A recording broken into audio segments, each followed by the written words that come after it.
Mark Twain Selected Works. Extract from Chapter 23 of The Innocents Abroad, 1869.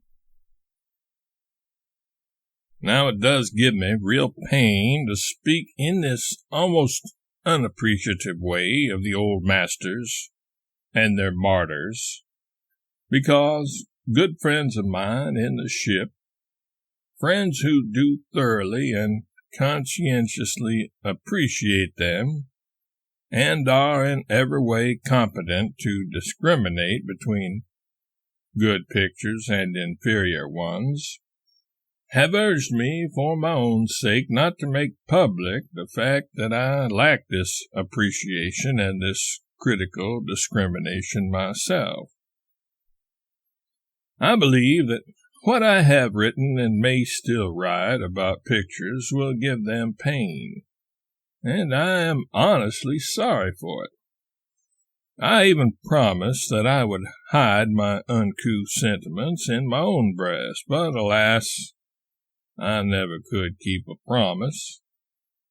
I do not blame myself for this weakness, because the fault must lie in my physical organization.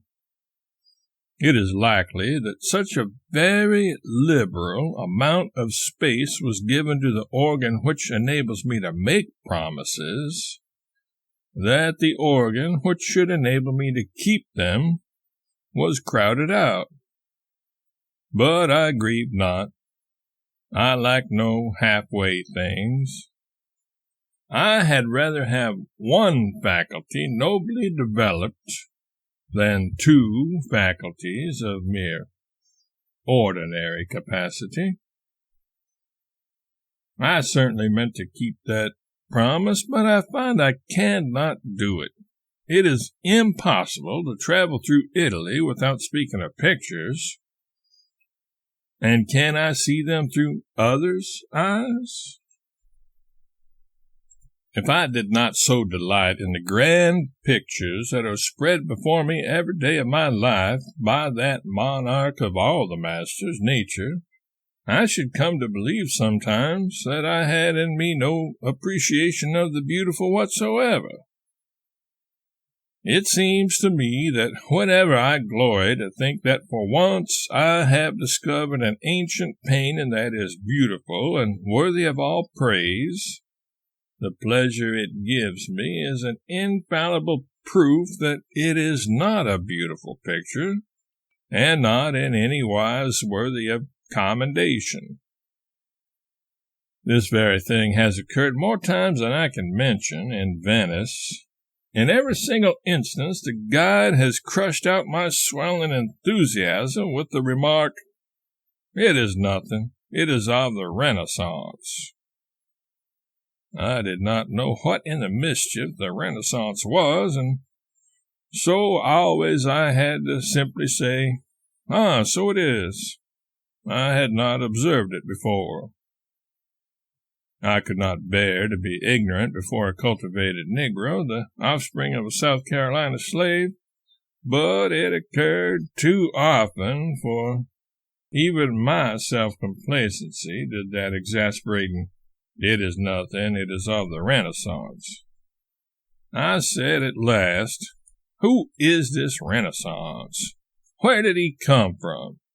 Who gave him permission to cram the Republic with his execrable daubs?" We learned then that Renaissance was not a man, that Renaissance was a term used to signify what was at best but an imperfect rejuvenation of art. The guide said that after Titian's time, and the time of the other great names we had grown so familiar with, high art declined, then it partially rose again. An inferior sort of painter sprang up, and these shabby pictures were the work of their hands. Then I said in my heat that I wished to goodness high art had declined 500 years sooner. The Renaissance pictures suit me very well, though sooth to say its school were too much given to painting real men, and did not indulge enough in martyrs. The guide I have spoken of is the only one we have had yet who knew anything. He was born in South Carolina of slave parents. They came to Venice while he was an infant. He has grown up here. He is well educated. He reads, writes, and speaks English, Italian, Spanish, and French with perfect facility. Is a worshiper of art and thoroughly conversant with it. Knows the history of Venice by heart and never tires of talking of her illustrious career. He dresses better than any of us, I think, and is daintily polite. Negroes are deemed as good as white people in Venice, and so this man feels no desire to go back to his native land. His judgment is correct. I have had another shave.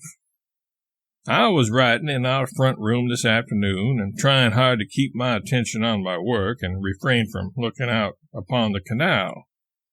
I was resisting the soft influences of the climate as well as I could, and endeavoring to overcome the desire to be indolent and happy.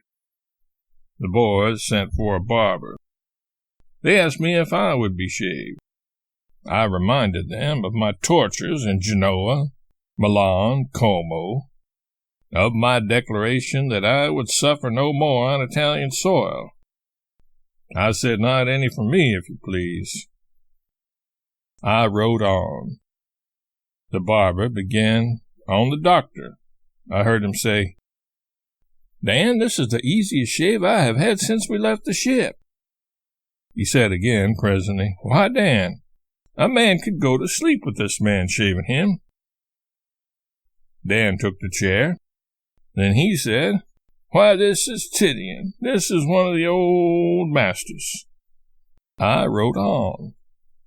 Directly, Dan said, Doctor, it is perfect luxury.